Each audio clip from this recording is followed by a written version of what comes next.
खयथा हायो सानसेयाव खयथा हायो 600 गाहाम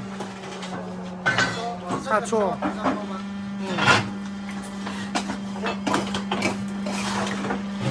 बारा खस्थ' गैयाना दा बे मिक्स खालामग्रा देनजारलै ना दे इथाया माबायदि बानायलायनाय नै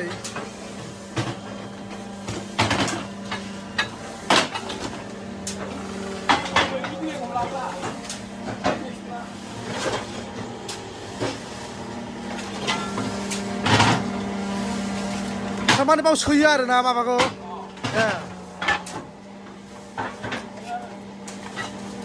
इथानि सिसि ब्लकनि सेबखा आरो बेना औ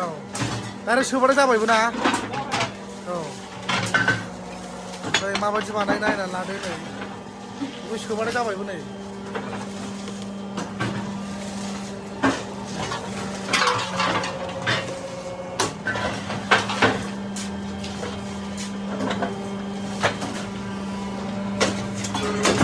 जाबायबो नै